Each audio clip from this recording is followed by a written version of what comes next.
She discovered her fiance's betrayal days before the wedding. Her revenge was legendary. Isabel Monroe's hands trembled as she stared at her phone screen. The wedding dress fitting appointment confirmation glowing in the darkness of her bedroom. But it wasn't her own appointment she was looking at. It was a screenshot, sent anonymously, showing her fiancé Marcus at a bridal boutique with another woman, his hand resting possessively on her waist, his lips pressed against her temple in a gesture so intimate it made Isabel's stomach turn. The timestamp read, yesterday, 3:47 p.m. The same time he'd told her he was in a business meeting he couldn't miss. The message that came with the photo was simple. Thought you should know before you waste your life on a lie. Isabel's breath came in shallow gasps. 3 years. 3 years of planning their future, of believing in his promises, of wearing his grandmother's engagement ring like it meant something sacred. She looked at the ring now, the diamond catching the moonlight streaming through her window, and felt bile rise in her throat. Confrontation at midnight. She didn't wait until morning. Isabel drove to Marcus's penthouse apartment at midnight, her heart pounding so hard she thought it might crack her ribs. She had a key. She'd always had a key because he said he trusted her completely, because he said they had no secrets. The elevator ride to the 20th floor felt like descending into hell. When she opened his door, she heard laughter, female laughter, light and carefree, coming from his bedroom.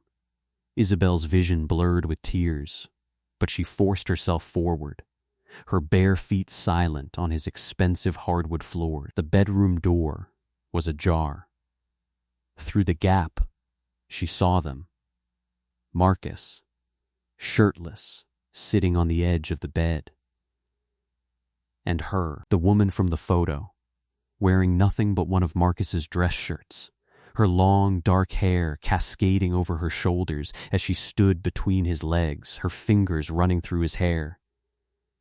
Just 2 more weeks, Marcus was saying, his voice thick with something that sounded like exhaustion. 2 more weeks, and the trust fund transfers. Then I can end this charade with Isabel and we can finally be together properly. Veronica. The name hit Isabel like a physical blow. Veronica Chen, Marcus's business partner. The woman he'd introduced her to at countless corporate dinners.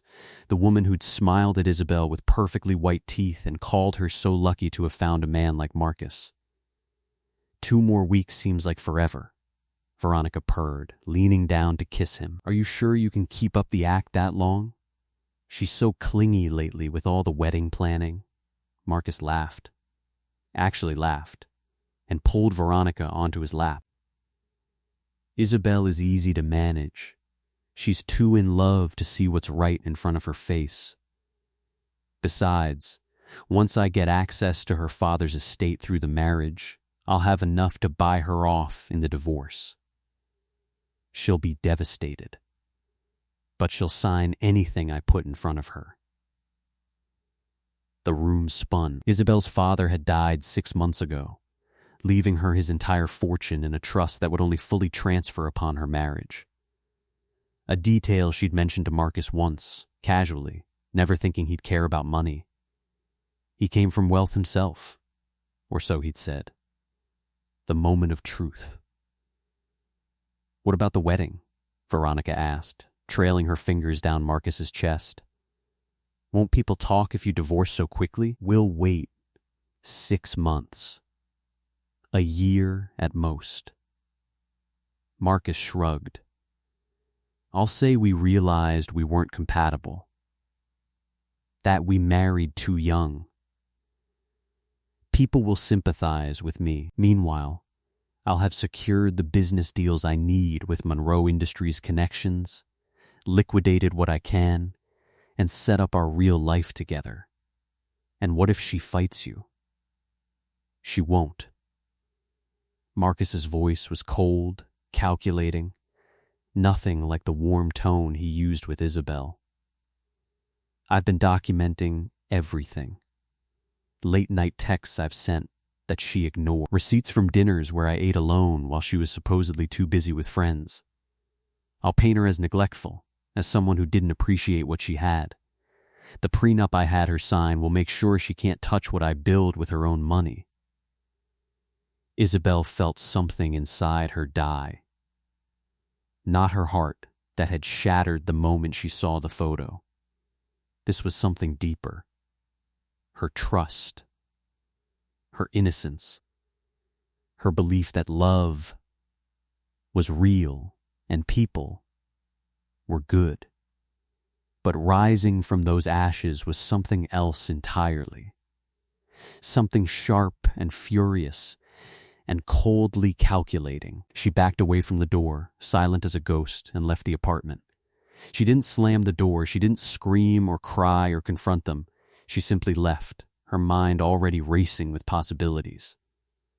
The plan begins to form. In her car, Isabel sat in the parking garage for 20 minutes, her hands gripping the steering wheel so tightly her knuckles turned white. Then she made a phone call. Aunt Patricia, her voice was steady, eerily calm. I need a favor.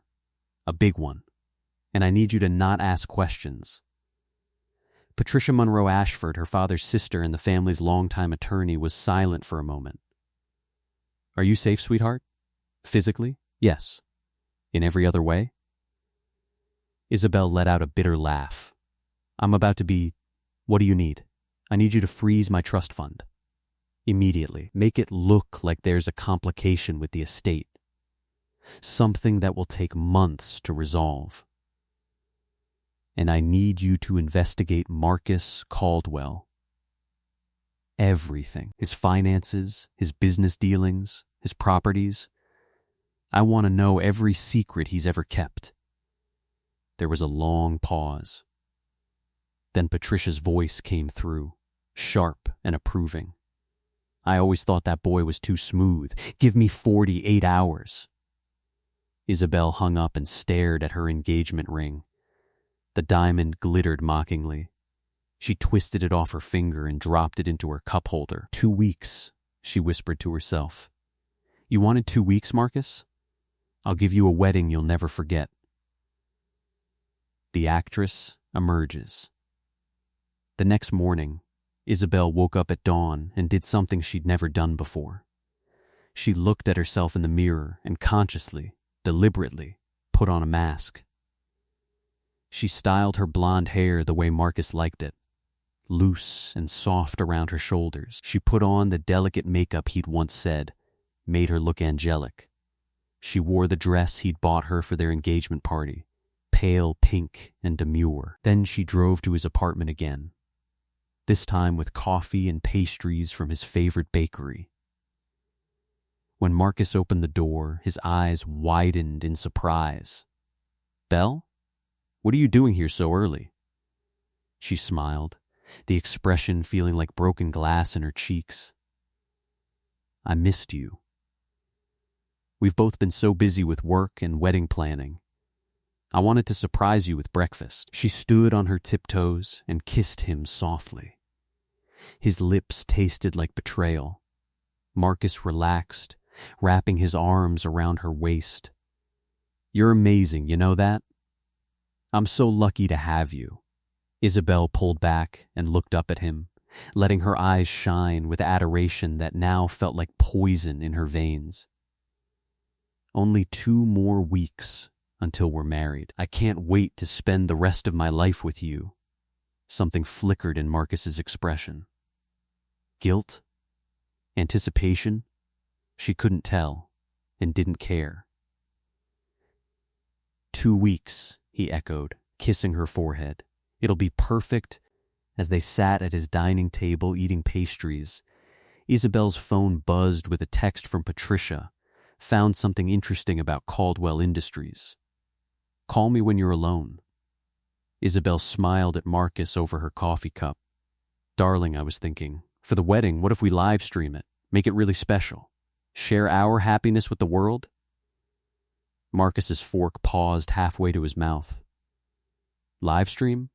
That's quite public, I know. Isabel's smile widened, genuine for the first time in hours, though for reasons Marcus couldn't begin to understand. I want everyone to see the moment we promise ourselves to each other forever. I want it documented, permanent, unforgettable. Don't you? He couldn't refuse without raising suspicion. She watched him process this, watched him calculate, watched him smile that perfect smile that had once made her heart flutter and now made her skin crawl. Of course, Marcus said finally. Whatever makes you happy, Belle. This is your day. Our day, she corrected sweetly. It's going to be absolutely unforgettable. What Marcus didn't know was that Isabel had no intention of walking down any aisle. She had 2 weeks to dismantle his entire world, piece by calculated piece. And by the time their wedding day arrived, Marcus Caldwell was going to learn that hell hath no fury like a woman who spent 3 years being underestimated. The game had begun, and Isabel Monroe had always been an excellent student. Patricia's office was located in the heart of the financial district, all glass and steel and sharp edges that matched the look in her aunt's eyes when Isabel walked in 48 hours later. The folder on Patricia's desk was thick, ominous, and labeled simply Caldwell. Sit down, sweetheart, Patricia said, her voice gentle but her expression hard. What I'm about to tell you is going to hurt, but it's also going to set you free. Isabel sat, her hands folded primly in her lap, every inch the composed heiress her father had raised her to be. Inside, she was a storm. Patricia opened the folder. Marcus Caldwell isn't who he says he is. His family money? It doesn't exist. Caldwell Industries? A shell company propped up by debt and your father's business connections. Marcus has been living on credit and charm for the past 5 years, 1 step ahead of bankruptcy. Isabel's breath caught. How is that possible? I've been to his family estate in the Hamptons. Rented. The cars? Leased. The penthouse? Mortgaged to the hilt. Patricia slid a document across the desk. He owes $17 million to various creditors. The only way he survives is by marrying into money. You're not his first attempt. What? Patricia's expression softened with sympathy. 3 years ago, Marcus was engaged to Charlotte Westbrook, the hotel heiress. The engagement ended abruptly 3 weeks before the wedding, when Charlotte's father discovered Marcus had been systematically positioning himself to take over Westbrook Hotels through the marriage. Before Charlotte, there was a senator's daughter in Boston. Before her, a tech entrepreneur in San Francisco. Marcus Caldwell is a professional fortune hunter. The room tilted. Isabel gripped the edge of the desk. And Veronica? Veronica Chen is his partner. Literally. They've been together for 6 years, running this con together. She plays the business associate while he plays the devoted fiancé. Once the marriage happens and assets transfer, they stage a sympathetic divorce, split the take, and move on to the next target. Patricia paused. Your father's death and the trust fund conditions made you the perfect mark. Isabel closed her eyes. Every moment of the past 3 years recontextualized itself in her mind. The way Marcus had pursued her so intensely after her father's funeral, the way he'd encouraged her to lean on him, to trust him with everything, the way he'd isolated her from her old friends, claiming they were jealous of their happiness. I was so stupid, she whispered. No. Patricia's voice was sharp. You were grieving and vulnerable, and he exploited that. But now you have a choice. We can go to the police, but proving fraud in a relationship is nearly impossible. He's been careful. Or Patricia leaned forward, her eyes glinting. We can beat him at his own game. Isabel opened her eyes. How? Operation Heartbreak. Over the next week, Isabel transformed herself into someone she barely recognized. By day, she was the perfect, loving fiance, attending cake tastings and finalizing seating charts. By night, she was a woman on a mission. Patricia had assembled a team. Forensic accountants, private investigators, a cybersecurity expert named David who'd once worked for the FBI. Together, they dug into every aspect of Marcus's life. The key, Patricia explained during one late-night strategy session in her office, is to let him think he's winning right up until the moment he loses everything. They discovered Marcus had been siphoning money from clients' accounts at Caldwell Industries, covering the theft with Ponzi-style payments using new investors' money. They found offshore accounts in the Cayman Islands, properties held under shell corporations, and a pattern of fraud stretching back a decade. But the real smoking gun came from David. I got into their communications, he said, spinning his laptop around to show Isabel and Patricia. Marcus and Veronica have been texting about you. In detail. It's pretty damning. Isabel read the messages, her heart turning to ice with each word. Marcus, she actually believed the story about my mother's ring. I bought it at a pawn shop for $200. Veronica, what did her face look like when you proposed? Marcus, like I'd hung the moon. God, she's pathetic, but useful. Monroe Industries connections alone are worth millions. Veronica, just 8 more days, then we're set for life.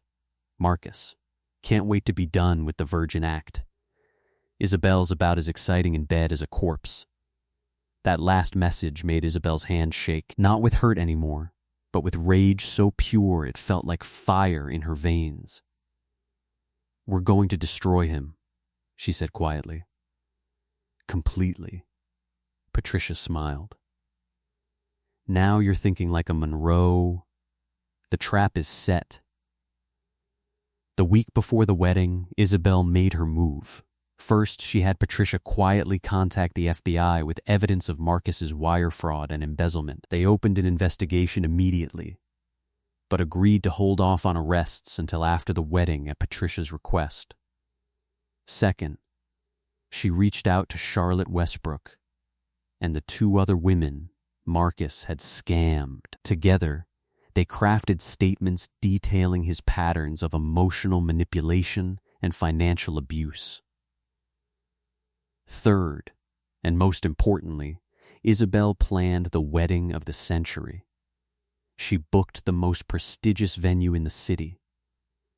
She invited 500 guests, including every major business leader, society figure, and media outlet in the region. She hired the best photographer, the best videographer, and yes, she set up the live stream, one that would broadcast to thousands.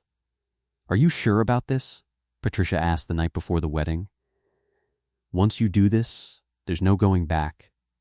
Everyone will know. Isabel looked at her reflection in the mirror.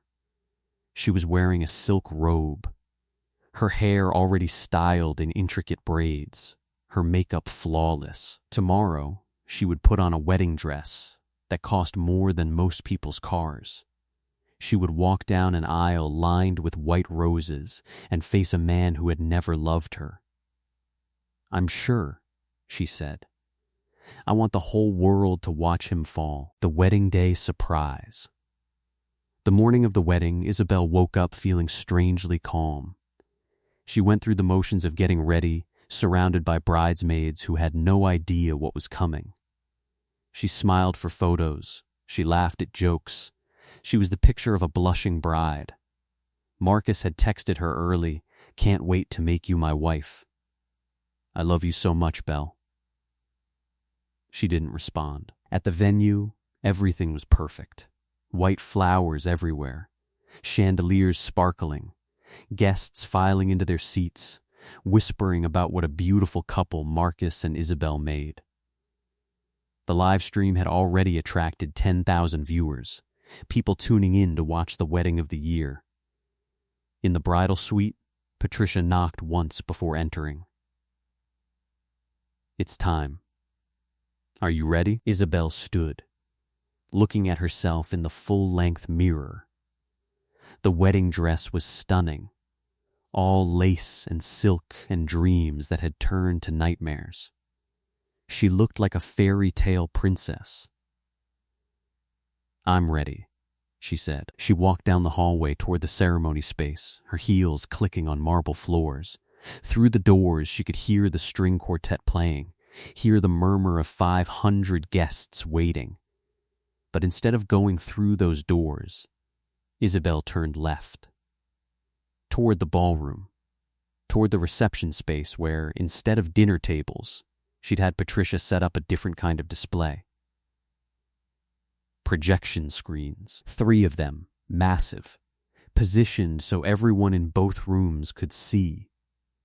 Marcus was waiting at the altar, looking devastatingly handsome in his tuxedo. He smiled when the music changed, signaling the bride's entrance. But Isabel didn't appear. Instead, the projection screens flickered to life, and Marcus's entire world began to crumble. The first thing that appeared on the screens was a text message thread, blown up large enough for every guest to read clearly. "Marcus, 2 more weeks and the trust fund transfers.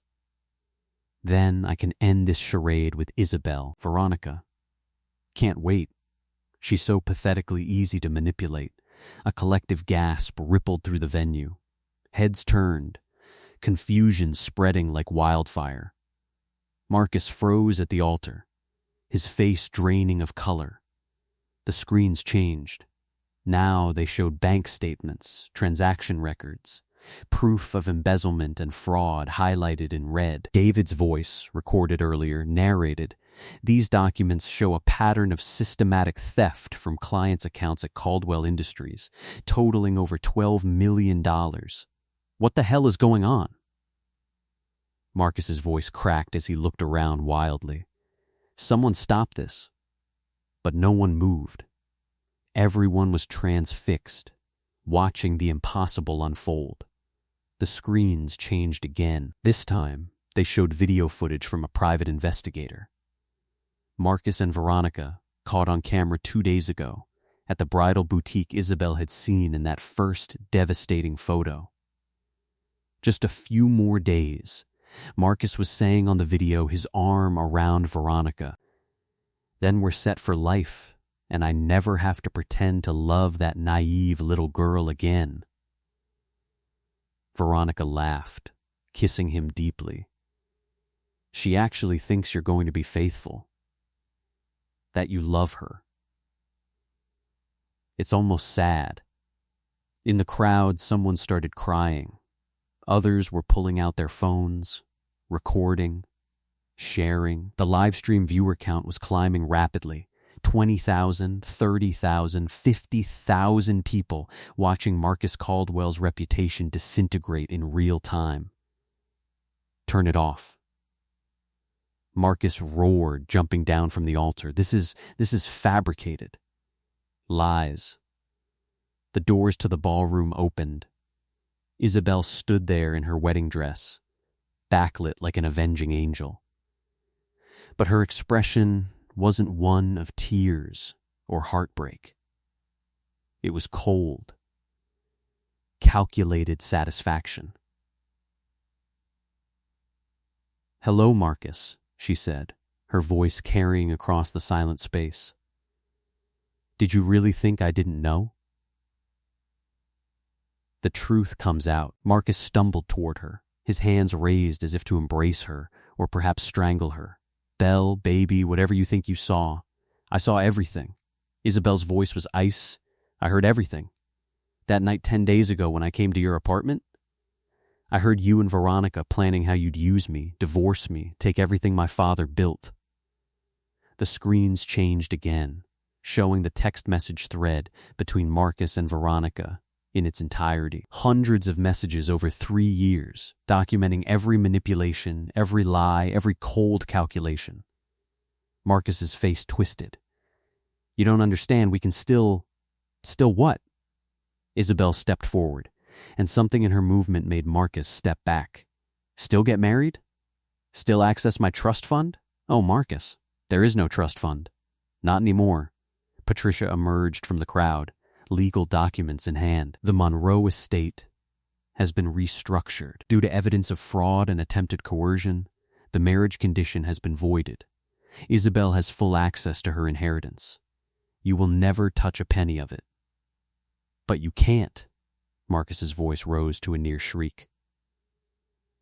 "We had a contract. A prenup. A prenup you designed to rob me blind?" Isabel laughed, the sound brittle and sharp. "The same prenup that's now evidence in a federal fraud investigation?" As if on cue, the doors opened again. FBI agents in suits walked in, their badges visible, their expressions grim. "Marcus Caldwell?" The lead agent's voice was authoritative. "You're under arrest for wire fraud, embezzlement, and conspiracy to commit financial fraud. You have the right to remain silent." Marcus tried to run. He actually tried to push past the agents, but they caught him easily, forcing his hands behind his back. The handcuffs clicked shut with a sound that echoed through the silent ballroom. "This is insane." Marcus was screaming now, all composure gone. "Isabel, you can't do this to me. I love you."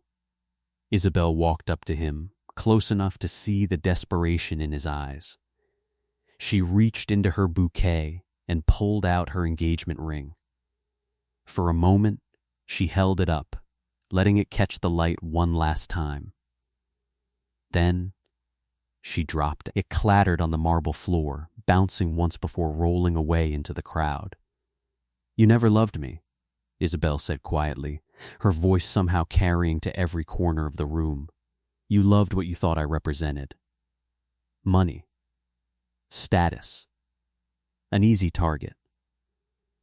But you forgot something important, Marcus. My father didn't build an empire by being naive, and neither will I." She turned to the crowd, 500 faces staring at her, 50,000 people watching online. This could have been her humiliation. Instead, she made it her triumph. "I invited you all here today to witness what I thought would be the happiest day of my life," Isabel said, her voice steady and strong. "Instead, you've witnessed something more important. You've seen that betrayal has consequences, that manipulation and greed don't win, and that a woman who's been underestimated can be the most dangerous opponent you'll ever face." The crowd erupted, not in mockery or pity, but in applause. It started slowly, then built to a thunderous crescendo. People were standing, cheering, some crying, all of them recognizing that they'd just witnessed something extraordinary. As the FBI agents dragged Marcus away, still screaming, still protesting his innocence, another set of agents appeared, heading for the back of the venue. "Veronica Chen," one of them called. "FBI, you're under arrest." The crowd parted, revealing Veronica trying to slip out a side door. She was in a black dress, clearly never intending to attend the ceremony, probably planning to wait at Marcus's apartment for news of the successful wedding. Now her face was white with terror as agents surrounded her. "You planned this," she hissed at Isabel as they led her past. "You manipulative bitch," Isabel smiled serenely. "I learned from the best." The aftermath. The reception that followed was unlike any wedding reception in history. Without a groom, without a ceremony, it transformed into something else entirely, a celebration of justice. Patricia stood up, raising a glass of champagne. "To Isabel Monroe, the strongest woman I know. May she find someone worthy of her love. And may Marcus Caldwell enjoy his new accommodations in federal prison. The crowd roared with laughter and agreement. Charlotte Westbrook approached Isabel, tears in her eyes. "Thank you," she said, embracing her. "For doing what I was too afraid to do, for stopping him before he hurt anyone else." The other women Marcus had targeted appeared too, forming a circle around Isabel. They'd all been in the crowd, waiting, watching, bearing witness to the downfall of the man who'd tried to destroy them. "How did you stay so calm?" one of them asked. "How did you keep pretending for 2 weeks?" Isabel looked at them, these women who understood her pain in ways others never could. "Because I knew that 2 weeks of pretending was worth a lifetime of knowing he'd face justice. And because anger, when focused properly, is the most powerful force on earth." The party continued into the night. The live stream had gone viral. Over 2 million views now. News outlets picking it up. Think pieces being written about the wedding revenge of the year. Hashtags were trending. Memes were being made. Marcus Caldwell's name would forever be synonymous with cautionary tales about greed and manipulation. But as Isabel stood on the balcony of the venue, looking out at the city lights, she felt something unexpected. Peace, not happiness. Not yet. The wounds were too fresh, the betrayal too deep. But peace in knowing she'd fought back. Peace in knowing she'd protected not just herself, but her father's legacy and the other women Marcus had hurt. Patricia joined her, handing her a fresh glass of champagne. "Your father would be proud." "Would he?" Isabel asked quietly. "I destroyed a man in front of hundreds of people." "You exposed a criminal," Patricia corrected. "There's a difference." Marcus destroyed himself the moment he chose greed over integrity. "You just made sure the world knew about it." They stood in comfortable silence for a moment. Then Patricia added, "The forensic accountants found something interesting in Marcus's offshore accounts. Money that belongs to his victims, including Charlotte and the others. With the criminal case, there's a good chance you can all recover what he stole." Isabel nodded. "Make sure it happens." Every penny returned. "And what about you?" Patricia asked gently. "What happens now?"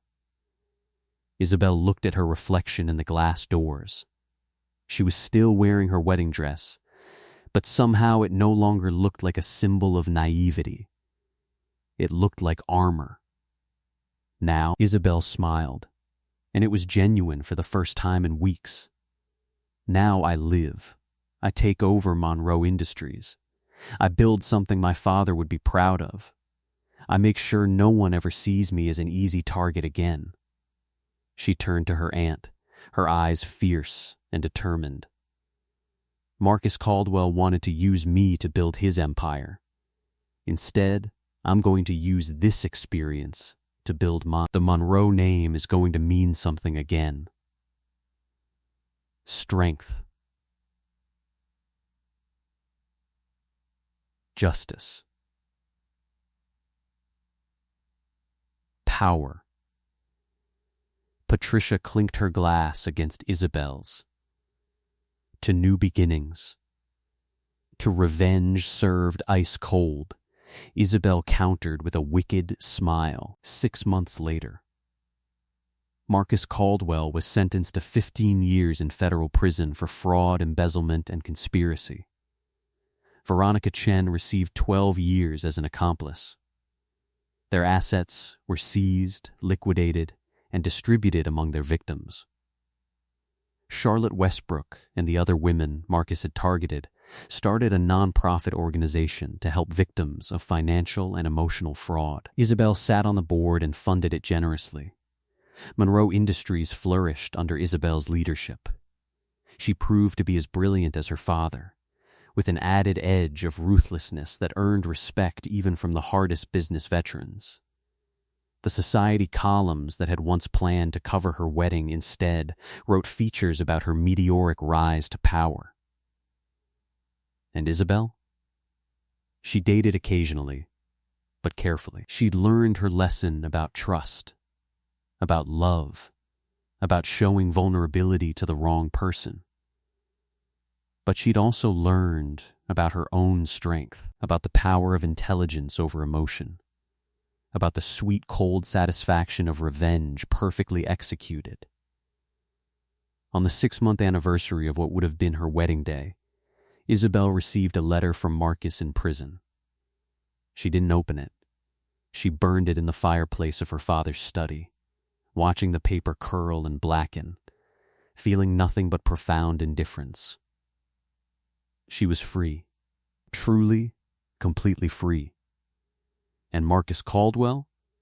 He would spend the next 15 years remembering the woman he'd underestimated, the Omega he'd thought was untouchable for all the wrong reasons, who became untouchable because she learned to fight back. Some fairy tales end with happily ever after. This one ended with justice, and for Isabel Monroe, that was better than any love story.